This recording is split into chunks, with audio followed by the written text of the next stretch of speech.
Hoje vamos continuar na parte da bioinformática estrutural e vamos ver esta parte de comparação de estruturas, principalmente entre proteínas, e depois vamos ver a parte de estrutura secundária em proteínas e RNA.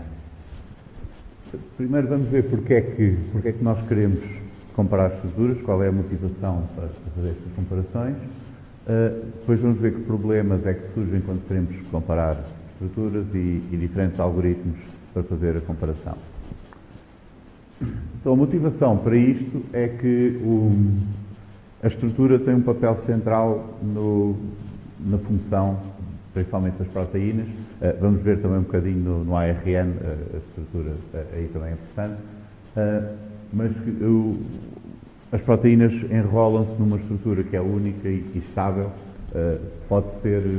Pode ser também alguma parte dinâmica, pode mudar de conformação e assim, mas em geral tem uma estrutura bem definida. Notem que se vocês criarem um péptido aleatoriamente, com uma sequência aleatória de aminoácidos, é muito improvável que se vai enrolar numa estrutura estável e, principalmente, ainda menos provável será que faça alguma coisa de útil. Mas a evolução selecionou aquelas sequências que são úteis para os organismos e essas resultam, no caso das proteínas, em formas estáveis. Portanto, a estrutura tende a ser mais conservada do que a sequência. Há várias sequências possíveis para a mesma estrutura. As mutações que não alterem muito a estrutura podem ser toleradas, mas se alguma coisa desfaz a estrutura, vai afetar a função da proteína, ou vai mesmo destabilizar por completo a estrutura e depois ela não consegue fazer nada. Portanto, conseguimos ir mais longe na identificação de homólogos se nós olharmos para a estrutura do que se olharmos para a sequência. Nós até já vimos esse problema, que eventualmente, se usamos alinhamentos, a sequência pode se tornar muito diferente, já não conseguimos alinhar, mesmo quando fazemos aqueles perfis estatísticos de conjuntos de sequências, podemos ter esse problema. No caso da estrutura, ainda podemos ir mais longe na evolução, porque a estrutura tende a ser mais conservada do que a sequência.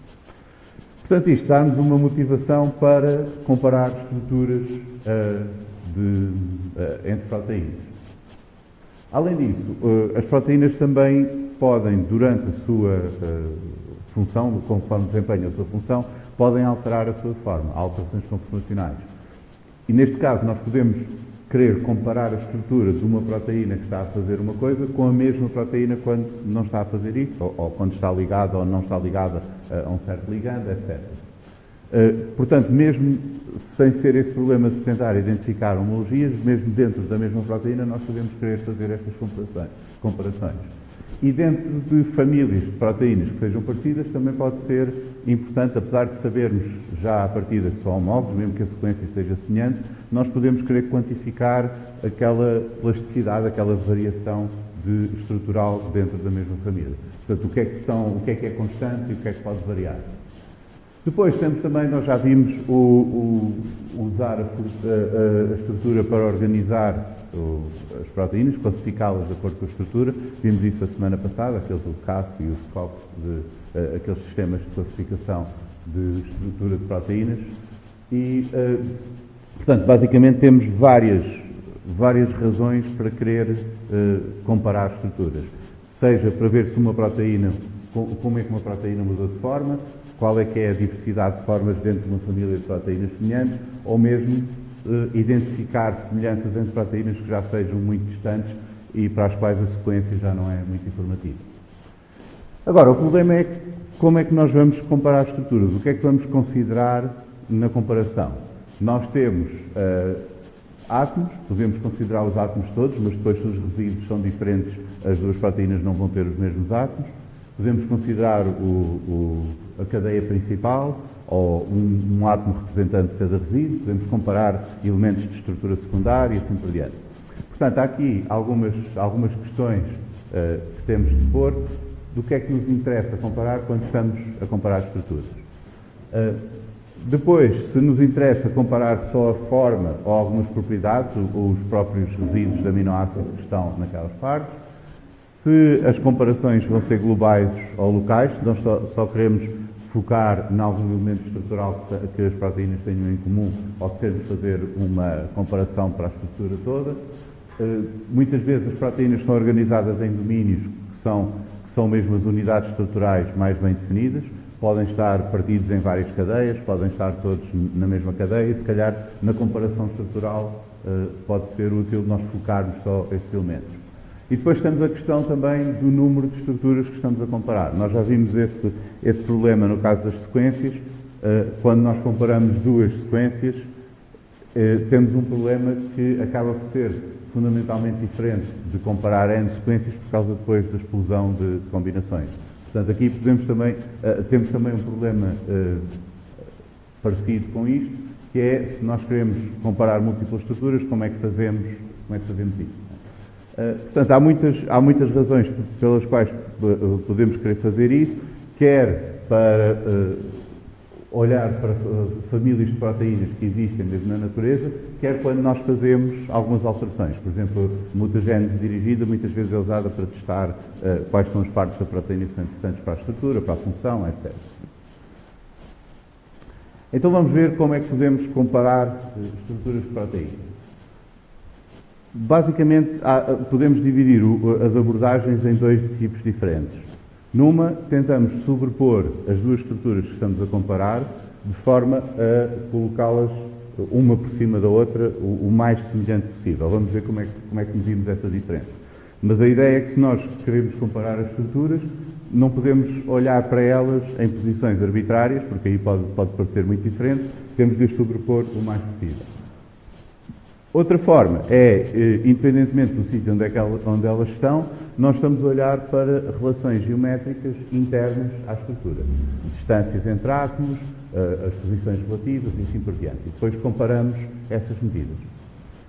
De qualquer maneira, em ambas as abordagens, nós precisamos sempre de ter estes dois elementos. Temos de ter alguma forma de medir quão parecidas são as estruturas, ou quão diferentes são as estruturas, e temos de ter algum algoritmo de pesquisa que nos permita ver quais são no fundo, percorrer as possibilidades de correspondência, quais são as partes que correspondem com quais, para nós depois podermos avaliar este score, portanto, a medida de quão diferentes estão.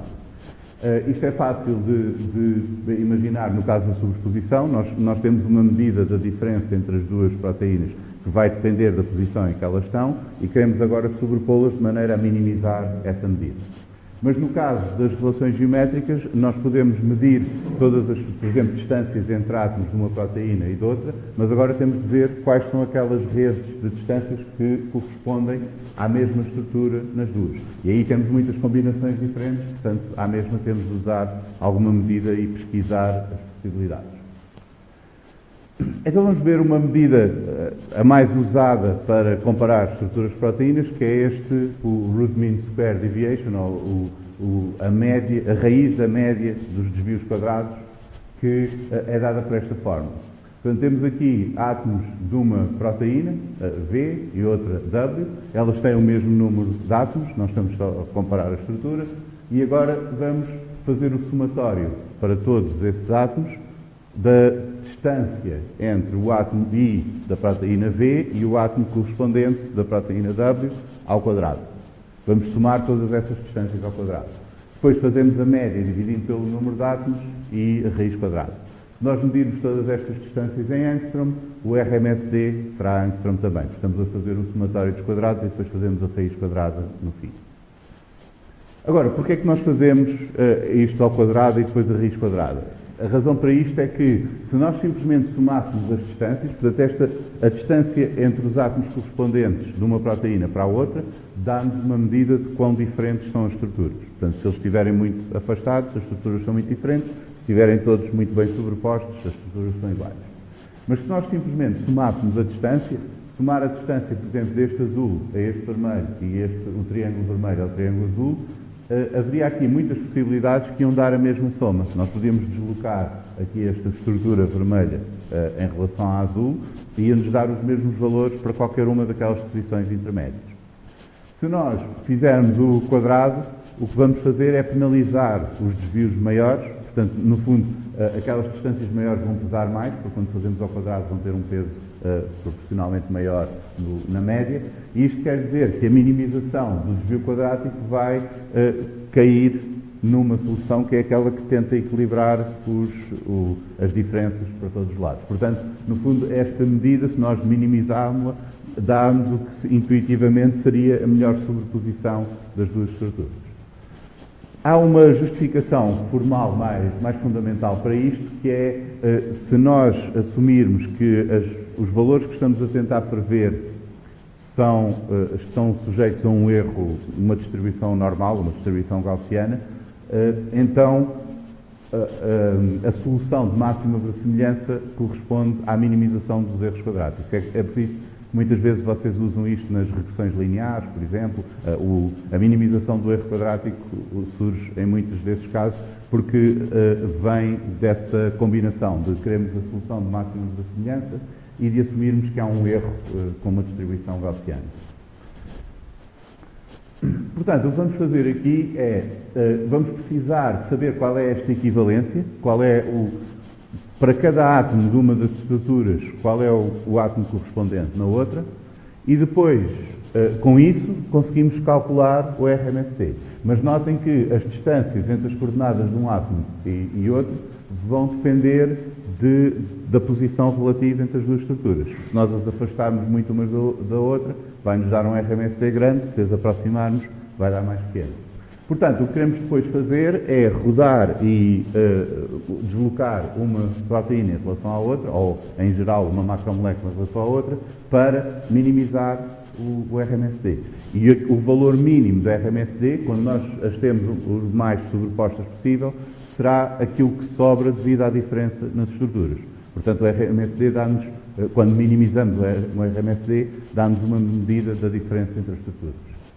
Vamos ver aqui o exemplo. Temos duas proteínas aqui com uma estrutura semelhante e quando abrimos os ficheiros PDB e simplesmente olhamos para a estrutura 3D, não conseguimos ver semelhança nenhuma na estrutura por causa da orientação e da posição relativa entre elas. Mas se nós alinharmos as sequências, agora podemos criar aqui uma correspondência entre átomos de uma proteína e átomos da outra. Portanto, em geral, o que podemos fazer aqui normalmente, porque as sequências podem ser diferentes, há resíduos que são diferentes e não têm os mesmos átomos. Mas se nós olharmos sempre, por exemplo, para o carbono alfa, todos têm o carbono alfa e podemos usar esse como âncora para fazer o RMSD. Portanto, o que vamos fazer agora é minimizar o RMSD rodando uma em relação à outra e centrando as duas. Portanto, se vocês partirem destas duas orientações, aqui que parecem muito diferentes, e minimizarem o RMSD, elas ficam mais sobrepostas. E agora as distâncias que sobram aqui é um valor que já não conseguimos reduzir mais, porque resulta da ligeira diferença entre as estruturas. Já não é uma questão de elas não estarem bem sobrepostas, mas é porque são mesmo diferentes entre si. Por isso agora vai-vos dar um valor aqui em Angstrom da raiz da média das diferenças quadradas, dos desvios quadrados entre estes átomos. Agora, há diferentes situações que podem exigir que estes passos sejam diferentes. Por exemplo, se nós tivermos a mesma molécula em diferentes conformações, nós não precisamos nos preocupar com o alinhamento, porque se é a mesma molécula, apenas está a mudar de forma, nós sabemos exatamente quais são os átomos que correspondem numa estrutura e noutra, porque é a mesma sequência. Se a sequência for semelhante, com estrutura semelhante e tamanho semelhante, nós podemos fazer um alinhamento de sequências, arranjamos aí a correspondência e depois calculamos a diferença entre as estruturas. Agora, se as moléculas forem só parcialmente semelhantes, por exemplo, têm alguns domínios em comum, nós temos de fazer um alinhamento nessas partes em comum e possivelmente calcular apenas para essas partes o RMSD, porque depois nas outras não conseguimos ter uma boa correspondência entre os átomos e não faz sentido calcular aí. E agora aqui podemos ter de tomar algumas decisões, porque, por exemplo, suponham que têm dois domínios em comum, mas eles não estão na mesma posição relativa. Se nós tentarmos medir o RMSD de tudo, vamos ter um valor mais alto do que se tentarmos fazer cada um individualmente. Portanto, agora depende do que é que queremos comparar em concreto.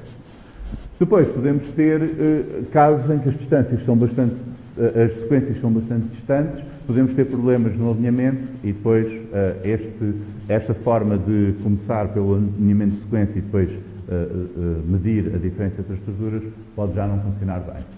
Portanto, o alinhamento da sequência pode não ser adequado se temos proteínas mesmo muito distantes e vamos ver alternativas para isso.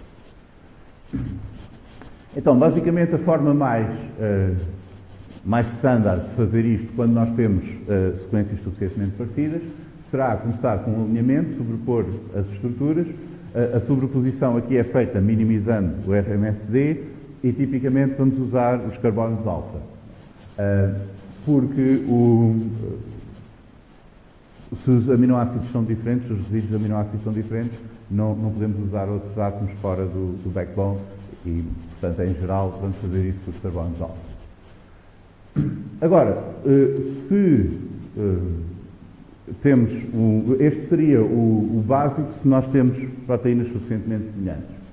Agora, podemos querer fazer o alinhamento estrutural no caso das proteínas serem suficientemente diferentes para não nos podermos fiar só no alinhamento da sequência. Então aí, nesse caso, nós temos de ir rever as correspondências que fizemos. Portanto, se as proteínas forem suficientemente parecidas, basta-nos o alinhamento de sequência e depois medir as diferenças. Se não, vamos para um alinhamento estrutural. Uma forma de fazer isto é com estas matrizes de distância, em que depois de ter a sobreposição, a primeira tentativa de sobrepor as duas estruturas, nós vamos calcular as distâncias entre as duas moléculas para todos os pares correspondentes que nós determinamos no primeiro alinhamento. E agora aqui podemos criar uma matriz de semelhança com base nessas distâncias. Portanto, se há partes da proteína que estão muito bem sobrepostas, essas distâncias são pequenas, nós vamos considerar que esses resíduos são bastante semelhantes, neste sentido da distância nas estruturas.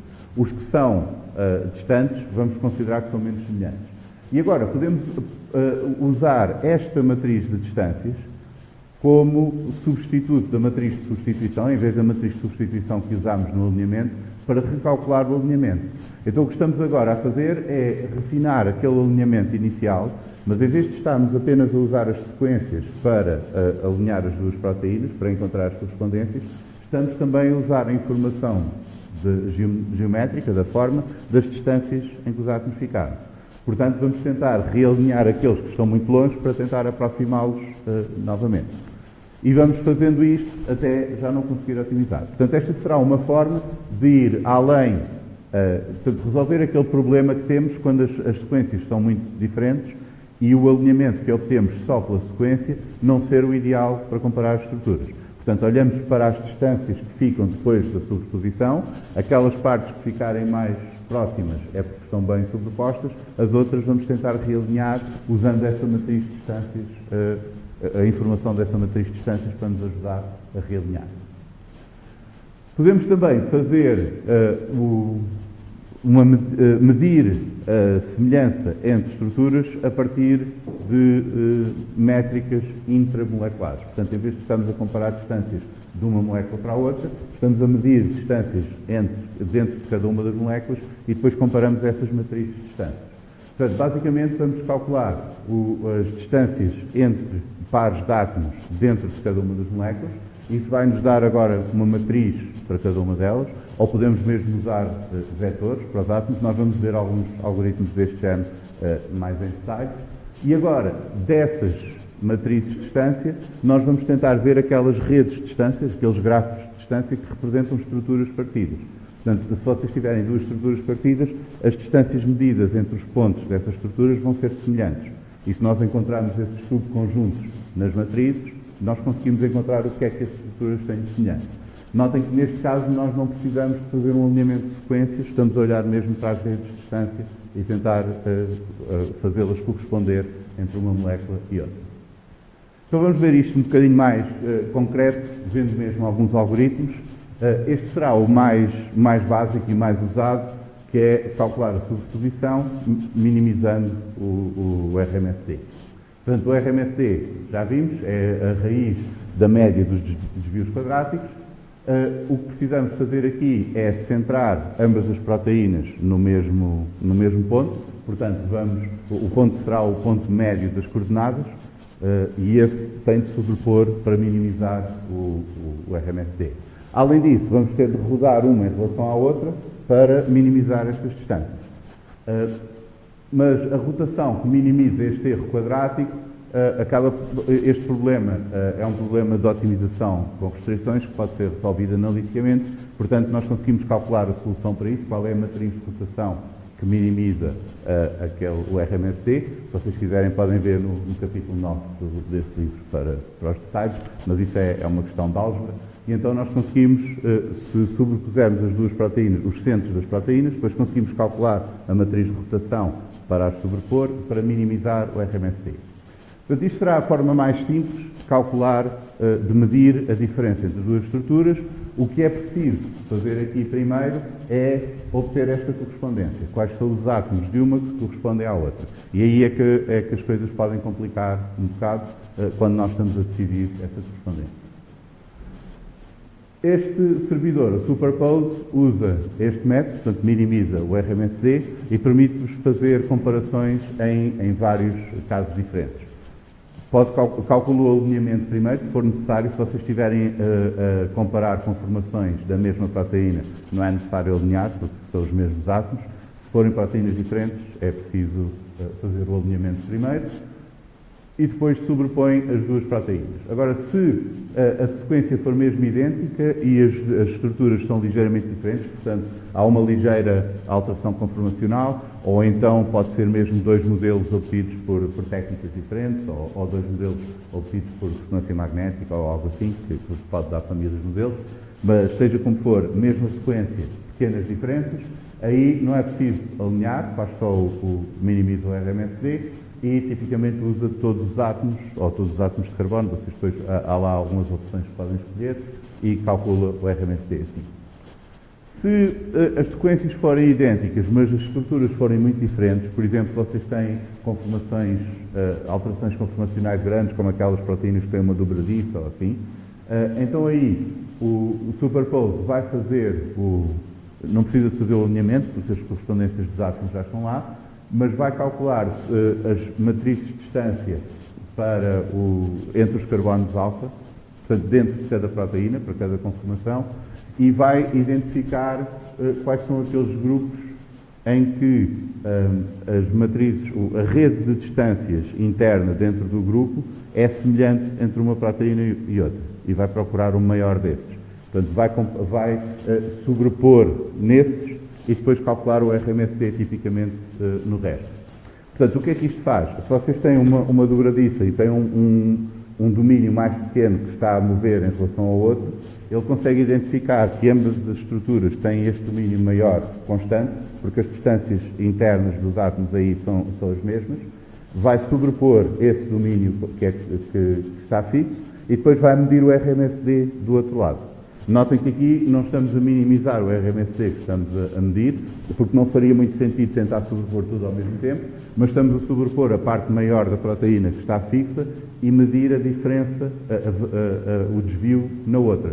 Portanto, quanto é que a outra parte moveu. E o Superpose faz isso automaticamente, identifica qual é o grupo maior e dá-vos essas medidas. Se a sequência for semelhante, pelo menos 25% de identidade, então faz o alinhamento de sequências e depois faz a sobreposição e dá o RMSD calculado nos carbonos alfa. Se as sequências forem tiverem menos de 25% de identidade, vai fazer a mesma coisa, mas no alinhamento vai também usar a estrutura secundária para ajudar a alinhar. A estrutura secundária nós vamos ver na hora a seguir, mas em princípio vocês sabem o que é. Ao longo da sequência nós podemos atribuir os elementos de estrutura secundária a cada resíduo E essa informação pode ser usada no alinhamento da sequência. Notem que é preciso saber a estrutura, mas como a estrutura secundária pode ser atribuída a cada resíduo ao longo da sequência, nós podemos usar essa informação para fazer o alinhamento das sequências também. Portanto, se a identidade entre as sequências for baixa, a estrutura secundária é usada também para ajudar a fazer o alinhamento. Mas, seja como for, no Superpose nós precisamos primeiro de alinhar as sequências, de alguma forma, para encontrar as correspondências entre os átomos e depois minimizar o RMSD. Nós podemos querer saltar esse passo das sequências e alinhar logo pela estrutura. Portanto, o alinhamento estrutural é o que nós temos de fazer quando as sequências estão demasiado diferentes para conseguirmos encontrar as correspondências só olhando para a sequência. O que vamos fazer no caso do alinhamento estrutural é usar mesmo a informação da estrutura tridimensional para encontrar as correspondências entre uma molécula e outra. Aqui temos um pequeno perigo, eu vou dar um exemplo disto, que é apesar da estrutura ser mais conservada do que a sequência, e, portanto, permitir-nos encontrar as correspondências entre proteínas mais distantes na evolução do que se olhássemos só para a sequência, a estrutura também é afetada por evolução convergente, por pressões seletivas para ter aquela estrutura. Por exemplo, será o análogo ao tubarão e ao golfinho. Eles adquiriram aquela forma por vias diferentes, porque o golfinho descende até de animais terrestres. Mas como aquela é a forma melhor para andar debaixo d'água, eles acabam por ter uma forma muito parecida e apesar de a forma não ser herdada de um antepassado comum. Portanto, isso pode acontecer também nas proteínas, terem elementos estruturais que são parecidos, mas que não são herdados do antepassado comum, resultam de pressões evolutivas convergentes para aqueles elementos estruturais. Portanto, há aqui um pequeno perigo quando nós vamos olhar para proteínas muito distantes, alinhando pela estrutura. Mas vamos ver um exemplo, o alinhamento estrutural com o DALI usa estas matrizes de distância, portanto temos uma estrutura, podemos calcular a matriz de distância entre os vários resíduos. Aqui na diagonal a distância é zero, porque isto é o resíduo com ele próprio, temos aqui a sequência em cima e a mesma sequência ao lado. Quanto mais escuro, mais distantes estão, e nós temos aqui uma matriz que tem a distância entre todos os pares de resíduos na proteína. Com isto, com esta matriz, representamos as duas proteínas e agora vamos encontrar os subconjuntos de cada uma destas matrizes que melhor correspondam, portanto, que tenham os mesmos conjuntos de distâncias entre os pares. Portanto, isto o que o algoritmo faz é considerar grupos de 6 resíduos consecutivos na sequência, vai caminhando pela sequência, vê as distâncias todas entre esses e compara com os grupos de 6 da outra, e se tiverem uma rede de distâncias semelhantes, ele alinha um com o outro. E depois vai agrupando isso em regiões contíguas em que a estrutura é semelhante. Notem que não está a fazer este alinhamento pela sequência, está a fazer por estes conjuntos de distâncias entre os átomos, portanto está a olhar para a forma tridimensional e não para a sequência em si. O SSAP faz também o alinhamento estrutural de uma maneira um pouco diferente, que é, para cada resíduo, vai criar vetores para todos os carbonos beta. Portanto, estes vetores são entre carbonos beta dos vários resíduos, exceto para a glicina não tem carbonos beta, mas a razão para usar os carbonos beta é porque dão uma ideia da orientação da cadeia lateral também, para que lado é que ela fica. E para cada resíduo, para os que estão na vizinhança espacial, portanto num volume à volta desse resíduo, vai criar este ouriço com os vetores para todos os carbonos beta dos outros. Portanto, cada resíduo vai ficar descrito como uma sequência de vetores para os outros que estão na sua vizinhança. E agora vai fazer o alinhamento das sequências usando estes vetores em vez dos resíduos. E isto acaba por ser um alinhamento duplo com o mesmo tipo de algoritmos que nós vimos para o alinhamento de sequências, mas o que faz é, sempre que quer ver se vai emparelhar dois resíduos, vai fazer o alinhamento dos seus vetores, para ver se os consegue fazer corresponder o melhor possível uns aos outros. E depois o alinhamento desses dois resíduos será a função de quão bem os seus vetores alinham. Portanto, basicamente, aqueles ouriços que descrevem cada um dos resíduos de cada uma das estruturas vão ser alinhados de maneira a que o alinhamento vai otimizar a correspondência entre esses conjuntos de vetores. Portanto, aqueles resíduos que têm uma vizinhança tridimensional mais parecida vão tender a ser alinhados independentemente de qual é o resíduo em particular. Portanto, não está a olhar para a sequência em si, mas para aquela vizinhança espacial. Portanto, desta forma conseguimos também fazer um alinhamento estrutural sem ser só sem olhar para a sequência, mas para a estrutura à volta de cada um dos resíduos. Agora, um problema disto é que, quando nós estamos a fazer o alinhamento estrutural, podemos estar a encontrar semelhanças que não se devem a ser algo herdado do ancestral comum. Muitas vezes nós vamos encontrar os mesmos perfis estruturais, normalmente, dentro das mesmas famílias com sequências partidas. Não é? Portanto, a ideia aqui é que, em geral, durante a evolução das proteínas, a necessidade de ter aquela estrutura impõe uma restrição às sequências que é permitido para aquelas proteínas. Portanto, sequências que estraguem a estrutura acabam por ser eliminadas e mesmo que fiquemos com uma família de sequências diferentes, elas vão ter a estrutura muito semelhante. Portanto, isto é o que normalmente acontece. Mas às vezes há casos excepcionais, como por exemplo aqui, neste artigo eles fizeram uma comparação de várias estruturas. Temos aqui um resultado do adenil sulfato de uma arqueia que tem um elemento estrutural muito semelhante ao colagênio humano.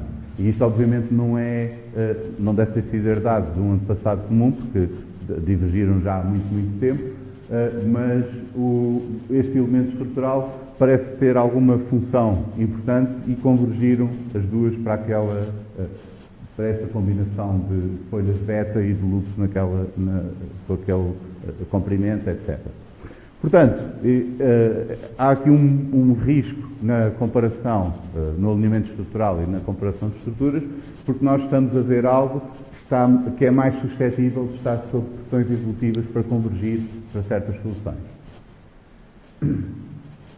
Resumindo, o que vimos aqui foi, primeiro, aquela medida standard de diferença entre estruturas, o RMSD, isto vocês encontram regularmente quando estão a comparar estruturas.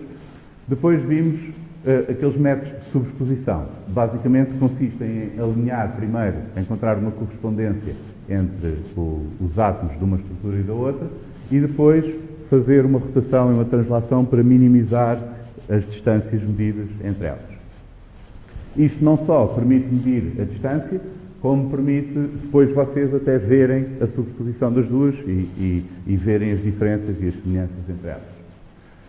Notem que normalmente nós estamos a minimizar o RMSD todo, mas às vezes há exceções. Nós podemos querer minimizar uma parte e medir a diferença noutra. Isso acontece quando queremos comparar, por exemplo, diferenças de conformação ou mesmo proteínas que tenham alguns elementos estruturais muito parecidos, mas nós queremos comparar a diferença na posição de um domínio em relação ao outro, algo desse género. Portanto, isto não é sempre necessariamente medir o RMSD em toda a estrutura. Depois, temos métodos que não exigem subexposição, que comparam as relações entre distâncias nas proteínas e entre os vetores, entre os vários resíduos. Portanto, aí basicamente estamos a criar um conjunto de descritores internos de cada proteína, que descrevem a sua geometria e a comparar esses descritores. Além disso, temos também, na parte de encontrar as correspondências entre elementos de uma proteína e de outra, nós podemos fazer isso pela sequência, se a sequência for suficientemente semelhante. Podemos fazer isso com a sequência e a estrutura secundária. A estrutura secundária nós podemos ver na estrutura da proteína e atribuir aos resíduos da sequência. Mas se as sequências forem demasiado diferentes, nós podemos então olhar apenas para a estrutura para fazer o alinhamento. E aí temos esses métodos de alinhamento estrutural, pode ser por matrizes de distâncias, representando os vetores à volta dos resíduos, etc. A grande vantagem é que, como a estrutura é mais conservada, conseguimos comparar proteínas mais distantes. O risco é que a estrutura é mais suscetível de sofrer pressões evolutivas para convergir e nós podemos estar a ver depois homologias que não são reais. Portanto, parece ser homólogo, mas na verdade foi resultado de evolução convergente. Vocês podem ver no capítulo 9 do Structural Bioinformatics, que descreve bastante bem isto. Enfim, aquela parte da álgebra de como é que se minimiza o RMSD e assim já sai um bocado do âmbito da disciplina, mas dá-vos mais detalhes sobre estes algoritmos e estes métodos.